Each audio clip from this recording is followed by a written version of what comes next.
नमस्कार दोस्तों, स्वागत है आप सभी का आपके अपने YouTube channel GK search engine पर।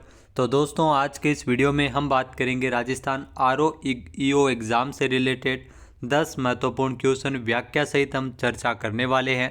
तो ये 36वां वीडियो है।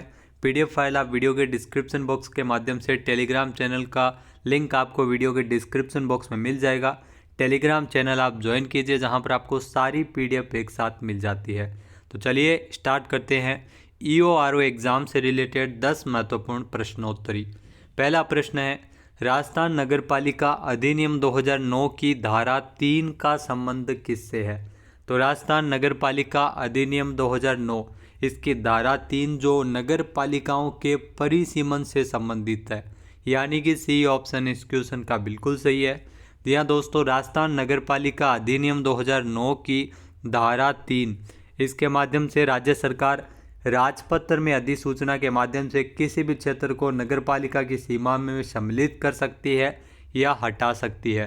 इस वीडियो में हमने प्रीवियस ईयर में आए हुए कुछ क्वेश्चन को भी शामिल किया है। तो धारा 3 जो नगरपालिकाओं का परिसीमन है।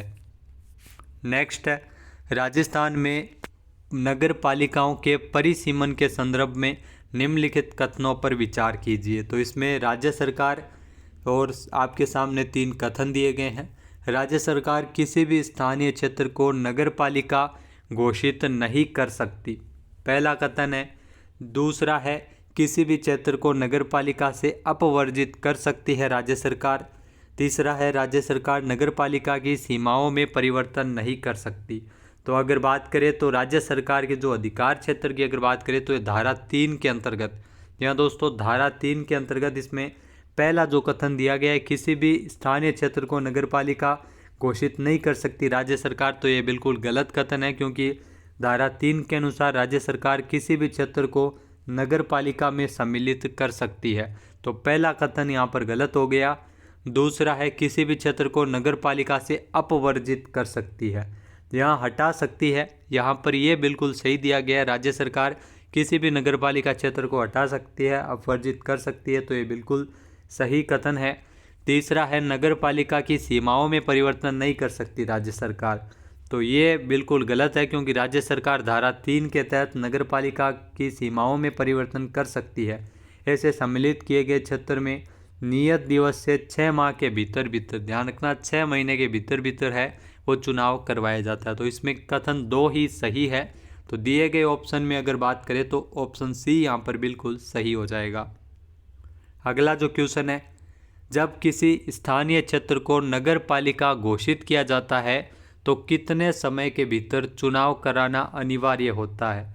जी हाँ दोस्तों, धारा 3 के अकॉर्डिंग राज्य सरकार किसी भी स्थानीय क्षेत्र को नगर पालिका घोषित कर सकती है। तो ऐसे समय में जो नियत तिथि की अगर बात करें तो 6 माह के भीतर भीतर चुनाव करवाना अनिवार्य है, ये मैंने आपको अभी बताया है। तो क्वेश्चन की अगर बात करें तो इस प्रकार के क्वेश्चन प्रीवियस ईयर के एग्ज़ाम में ज़रूर पूछे गए थे। तो घोषणा के दिन से 6 माह के भीतर भीतर है, और नगर पालिका अगर किसी स्थानीय क्षेत्र को घोषित कर दिया जाता है तो चुनाव करवाए जाते हैं।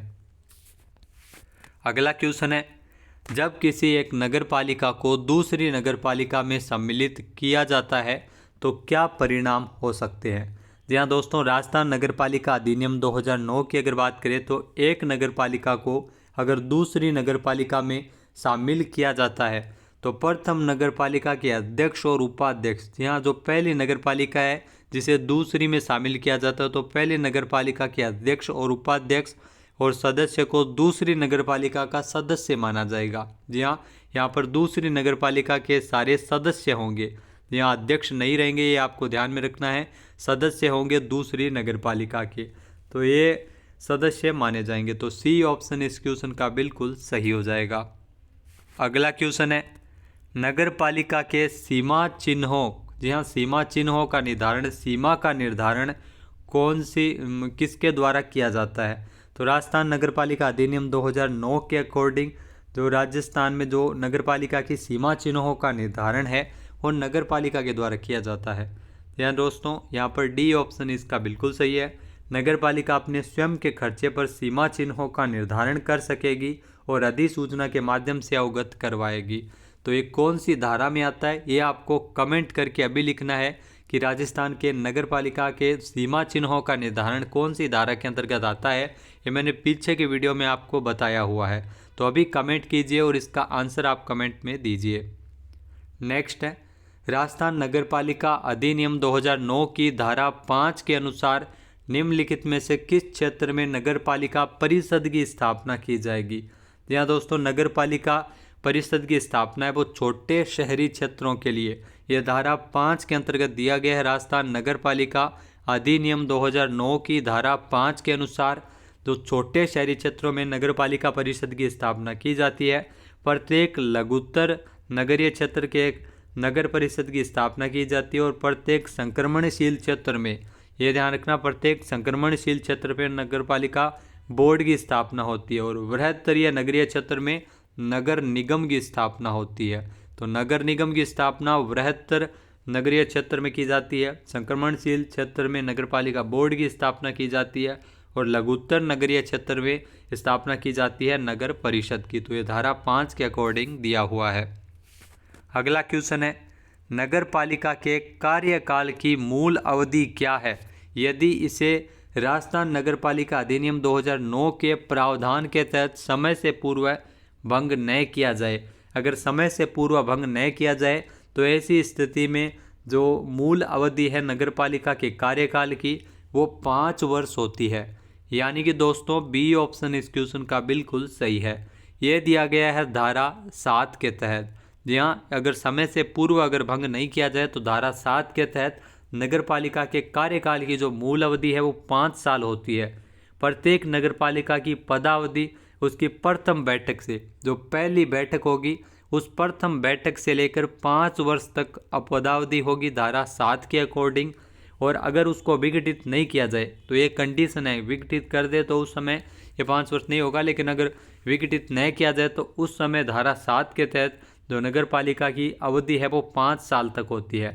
अगर नगर पालिका को विघटित कर दिया जाता है तो नई नगर पालिका शेष अवधि के लिए ही कार्य करेगी। जो नई नगर पालिका होगी वो बाकी बची अवधि के लिए कार्य करेगी। नेक्स्ट क्वेश्चन है, निम्नलिखित में से कौन राजस्थान नगर पालिका अधिनियम 2009 के अनुसार नगर पालिका की ओर से चलाई गई या बचाव की गई किसी भी दीवानी कार्यवाही के खर्च का भुगतान करने के लिए उत्तरदायी होता है। जहाँ ऐसी स्थिति में नगर पालिका निधि इसके लिए उत्तरदायी होता है। यानी कि सी ऑप्शन यहाँ पर बिल्कुल सही है और ये दिया गया धारा 80 के अकॉर्डिंग। यहाँ दोस्तों धारा 80 के अकॉर्डिंग ये प्रावधान है कि नगर पालिका निधि का उपयोग इस अधिनियम और इसके अधीन बनाए गए नियमों और उपविधियों के प्रयोजन को कार्यान्वित करने के लिए किया जाएगा। जहाँ इसके अनुसार नगर पालिका की ओर से चलाई गई या बचाव की गई किसी भी दीवानी कार्यवाही का खर्च का भुगतान नगर पालिका निधि के माध्यम से ही होता है। अगला जो क्वेश्चन है, निम्नलिखित में से कौन सा एक राजस्थान नगर पालिका अधिनियम 2009 की धारा 103, जहाँ धारा 103 के अंतर्गत आरोपित किए जाने वाले अन्य करों का एक उदाहरण कौन सा है। जहाँ दोस्तों धारा 103 की अगर बात करें तो उसमें कुछ कर दिए गए हैं, जिसमें तो एक निम्नलिखित में से कौन सा एक राजस्थान नगर पालिका अधिनियम की धारा 103 के अंतर्गत आरोपित किए जाने वाले अन्य करों का उदाहरण है। तो इसमें से वाहनों पर जो टैक्स लगता है, वाहनों पर जो कर लगता है वो इसमें है। यानी कि सी ऑप्शन यहाँ पर बिल्कुल सही है। जी हाँ दोस्तों, राज्य सरकार के आदेशों के अधीन रहते हुए नगर पालिका इस धारा में उल्लेखित किसी प्रकार के कर का उद्ग्रहण कर सकती है। नेक्स्ट है, निम्नलिखित में से कौन राजस्थान नगर पालिका अधिनियम 2009 के अकॉर्डिंग नगर पालिकाओं की वित्तीय स्थिति की समीक्षा करेगा।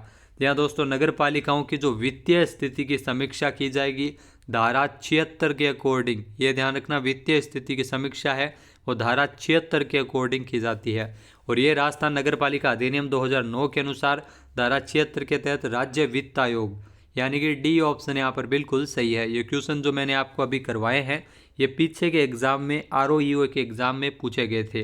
तो राज्य वित्त आयोग नगर पालिकाओं की वित्तीय स्थिति का पुनर्वलोकन करेगा और राज्य वित्त आयोग नगर पालिकाओं की वित्तीय स्थिति को सुधारने के कुछ उपाय भी बताएगा।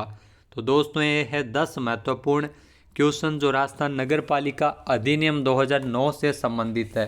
और आज मैं आपको एक धारा से रिलेटेड आपसे कुछ क्वेश्चन पूछना चाहता हूं, जिसका आंसर आप सभी को कमेंट बॉक्स में देना है। जी हाँ, धारा से रिलेटेड आपको अगर बात करें तो अध्याय 4, जी हाँ दोस्तों, अध्याय 4 में दिया गया है। अध्याय 4 का मैं आपको बता देता हूँ कि 67 से लेकर 75 तक अध्याय 4 है। अब अध्याय 4 किसके संबंध में, यानी अध्याय 4 का विषय क्या है, ये आपको कमेंट बॉक्स में लिखना है। धारा 67 से 75 तक अध्याय 4 के अंतर्गत वर्णित है। अध्याय 4 में क्या है ये कमेंट करके आपको लिखना है। जय हिंद, जय भारत, जय राजस्थान।